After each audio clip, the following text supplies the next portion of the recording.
Good evening, kiddies. I just had quite a scare. I actually thought my heart was beating again. Tonight's twisted tale is a villainous voyage, a murderous medical madness that screams out the consequences of getting too nosy with your neighbors. So the next time you stare into someone's window, remember, curiosity killed the cat. Oh, I know. You're so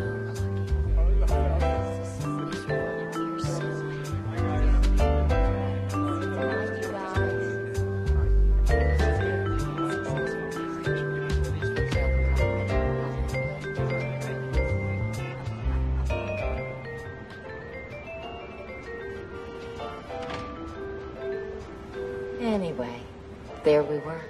Two perfect strangers, completely and totally unknown to each other, who happened to be standing in the same exact street corner at the same exact moment in time. I mean, if I'd stopped to look in a store window, if Paul's elevator had been 1 minute faster or slower, we never would have met. It's a miracle. It is. I think so. Don't you? Was definitely lucky. The luckiest moment of my life. This is our cue to say goodnight. Good night and a happy anniversary. Good night. I can't wait to get out of this costume. Good night. Good night. Oh, Good night. Thank you.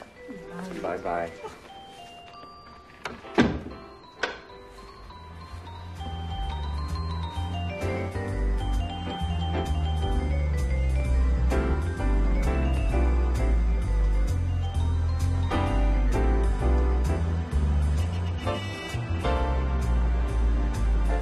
You know what? Yes, I do. I do. Totally. Wildly. Oh, I got you something. I hid it so you wouldn't find it. What do you mean you're not interested in having this conversation? Who are you? I don't care. Don't walk away from me like that. I don't care if you have a headache. Take a fucking aspirin, for Christ's sake. This is important to me. You go out, I look great, I get all dolled up, we haven't been out in God knows how long, and you want to go home after 5 fucking minutes because he says don't shush me! I don't think they're chattering. I had fun at that party. I wanted to stay there. I wanted to stay there for a whole evening. Come on! Don't turn that light out on me. You gotta talk to me. I'm not one of your screwy patients. What kind of doctor are you? You're supposed to be able to communicate with people. God.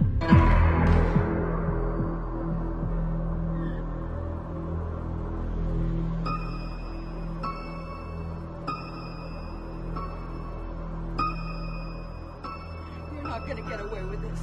I'm gonna sue you for every goddamn cent you got. What kind of a person are you to do something like that for nothing? I'm just having a conversation with you, and I'm just gonna.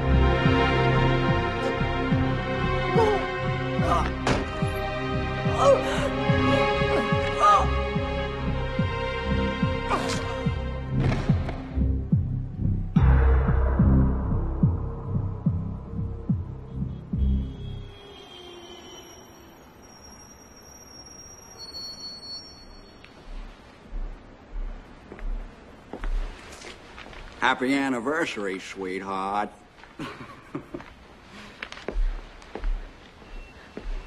Susie, what's the matter? What's the matter? What's going on? Baby, what happened? Talk to me, sweetheart.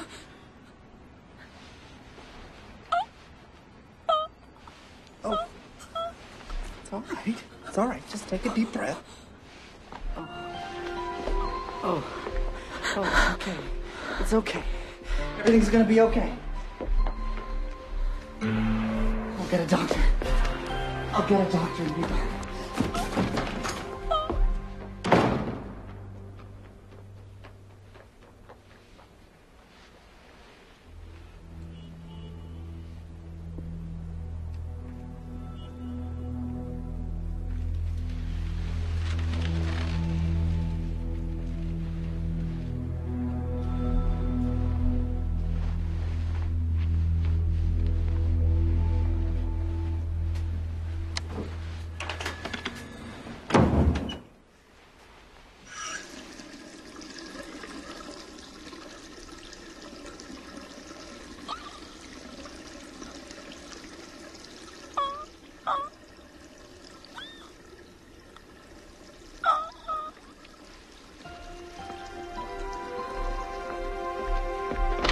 Susie. I brought the doctor. Sit down, Mrs. Hastings. Sit down on the couch where I can get a better look at you.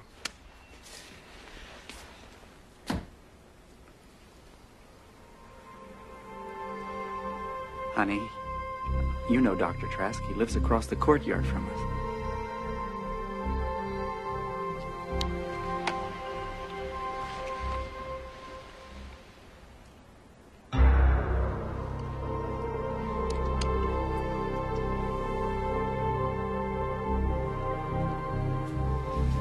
Tell me again what happened. I was gone 5 minutes at the most. When I came back, she was just standing out there. She couldn't talk. She could hardly move. It was like, I don't know, somebody put a spell on her. She hasn't spoken a word since. And where did you say she was standing exactly when you found her in this state? Out there, looking out on the balcony.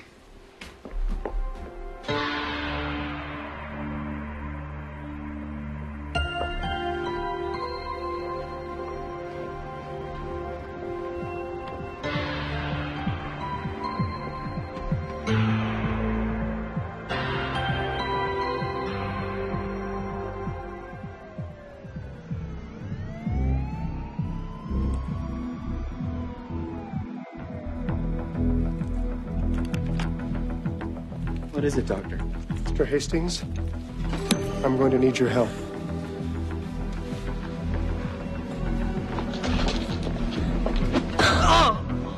Hold your wife, Mr. Hastings. I need to give her something. Susie, it's me, Paul. What is that? What are you giving her? Just a mild sedative. Darling, it'll be all right. Whatever it is, it'll be all right. We should run some tests as quickly as possible. We can take her to Long Hill.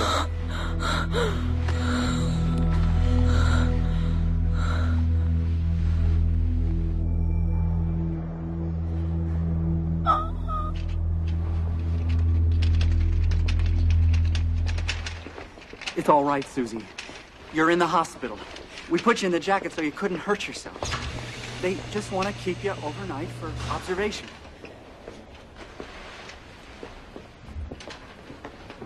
Mr. Hastings, please sign here. She's still having some difficulty speaking. Is it shock or some kind of stroke? Your wife has suffered a harrowing ordeal. She's tired. She's fragile. Give her time. But what happened? What should I do? You should go home and try to get some sleep. I just can't leave her Mr. here. Hastings, I assure you, she's safe here with me. In the morning, I'll run some tests, and then you'll have a clearer idea of what is disturbing her. Call me tomorrow, but please go now. Let her rest until tomorrow. This is Trask in room 19. Mr. Hastings is leaving now. Please show him out.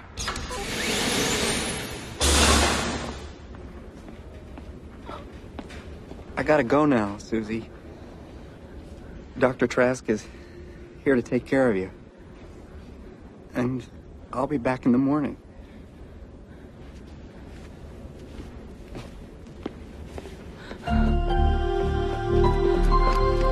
I got her! Susie! Gently, gently, please, Mr. Hastings. I'll take care of this. You can go. I'll be right here with you. Desk.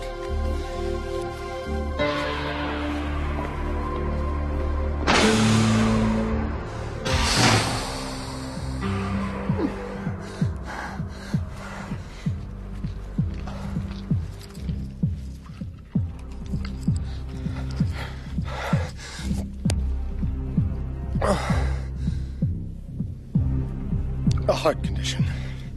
Too much excitement, too much noise, too much talking. Aggravates it terribly.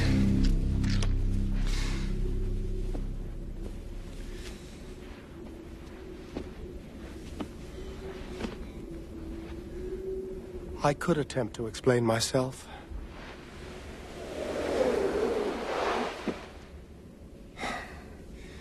But if you don't mind, I think I'll just skip the self-justification. You are, of course, in a sanatorium. The last grievous stop of the irretrievably insane. A small, private sanatorium of which I am both director and chairman of the board. And according to my diagnosis, you are also a dangerous psychotic who needs to be saved from herself. Yes, I know it does seem unfair, but that is what you get when you intrude so rudely into a neighbor's life. You may unclench your nervous knees. I have no interest in defiling you. I try to keep that sort of thing to a minimum here at Long Hill. Desk. This is Trask in 19. Mrs. Hastings is ready for her medication now.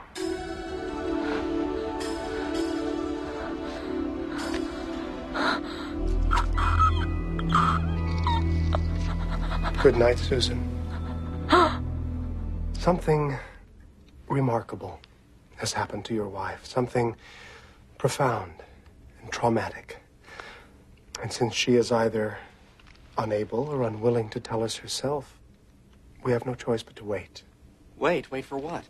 Until she snaps out of it. It could be tomorrow. Or it could take years.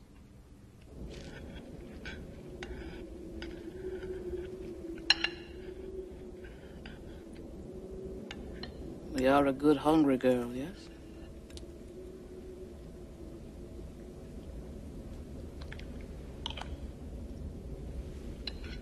Not like the other ones.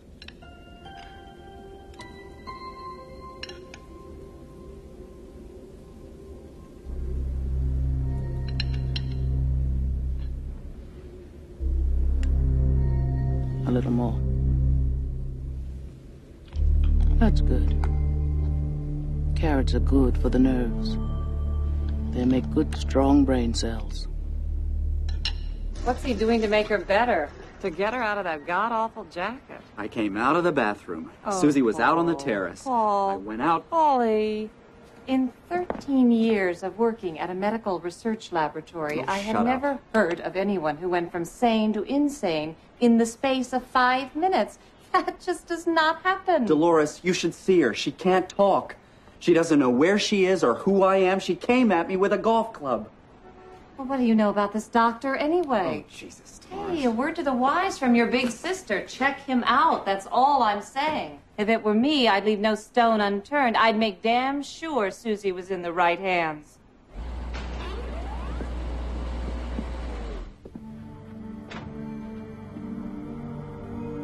Oh, my God.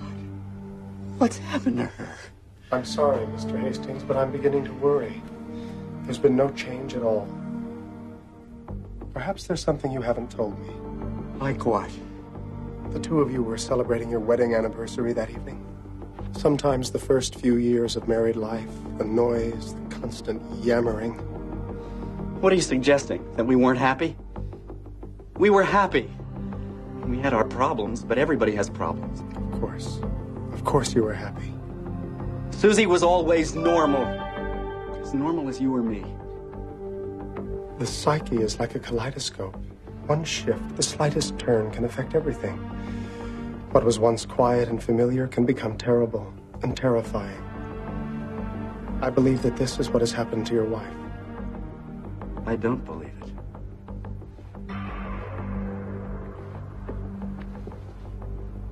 Yes, Doctor. Mr. Hastings will be leaving now.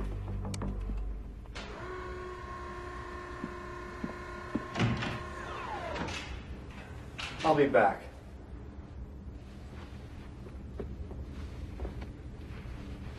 A husband could become extremely disadvantageous to the patient. Arrested development, paranoid fantasies, psychosexual malfunctions. He could disrupt treatment. From now on, I will be monitoring his visits personally. I understand, Doctor.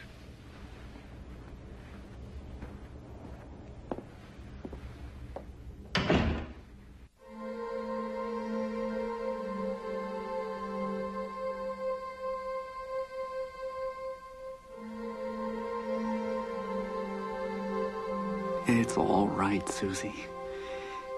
Everything's gonna be all right. I'll find out what happened.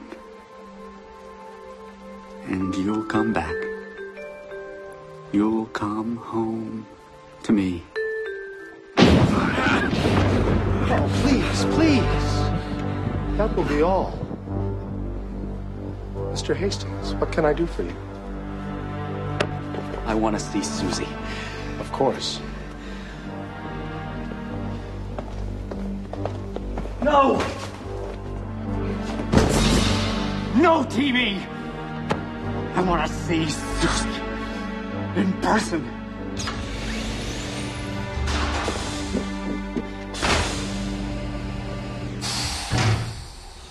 Missed you so much. I keep going back to that night, rewinding the tape over and over. I'm in the bathroom looking for the bracelet. You're alone. When I come out, you're frozen.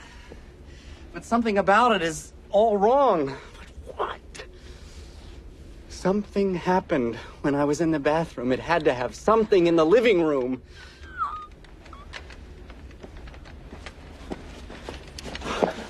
A phone call? Someone called and I didn't hear it. Outside. You saw something outside. You saw something outside.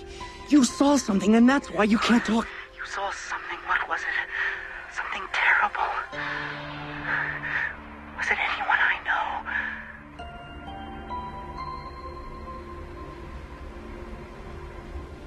The doctor. Trask. You saw Trask. Oh, shit.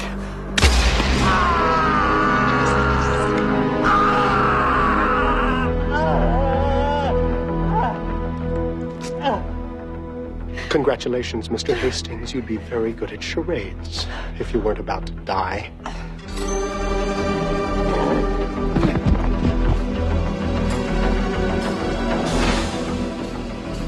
I've sent Mr. Hastings home. You may bolt the gates.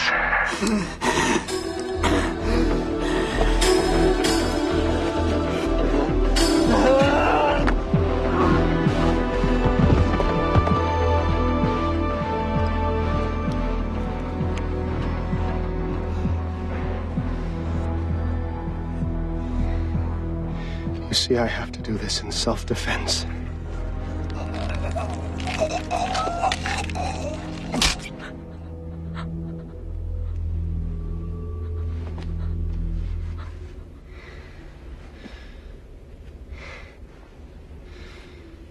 Oh, love. Once again, it complicates everything. All fed and bathed now. Time for a little pill and a nice long nap. Good afternoon, Doctor. Desk?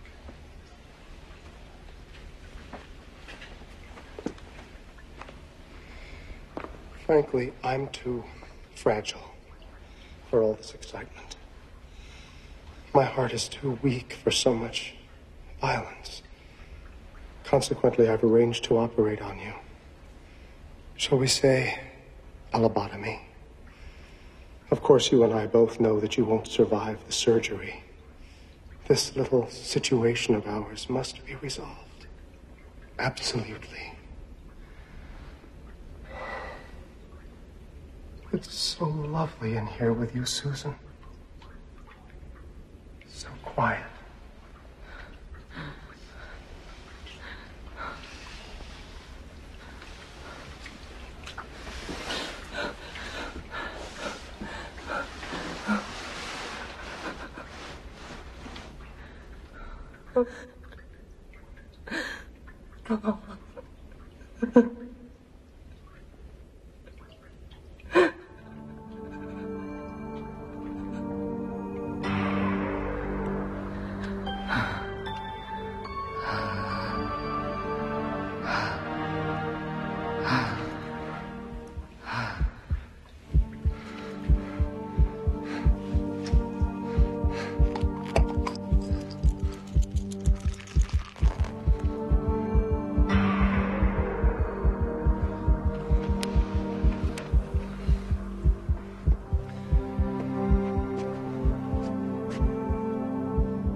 Morning, Susan. I thought I'd come retrieve you myself.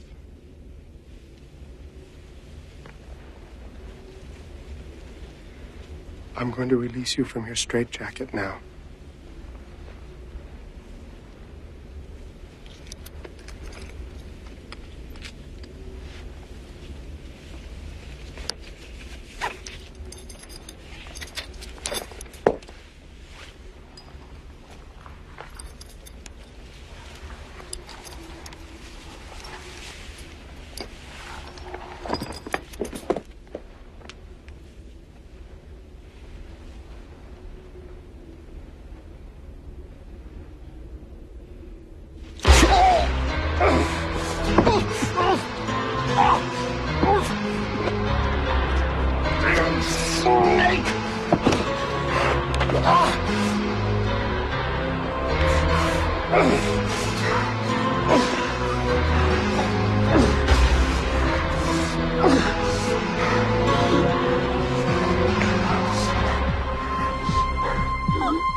Please. Call desk. My bills. Please. You can't speak. Oh, yes, I can.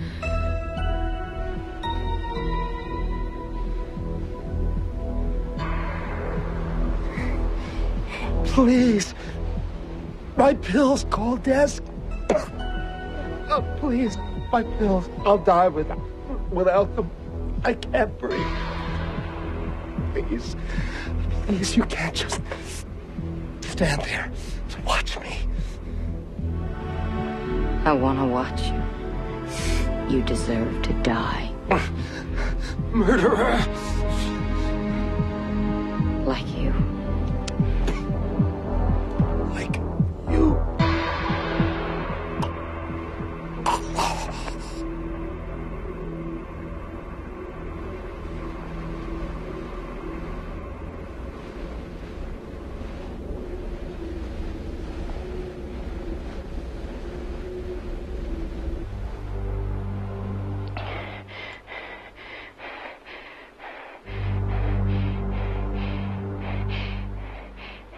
This is Mrs. Hastings, the patient in number 19.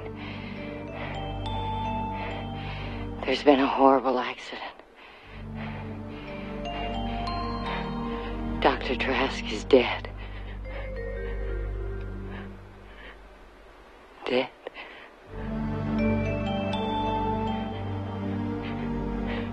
Dead.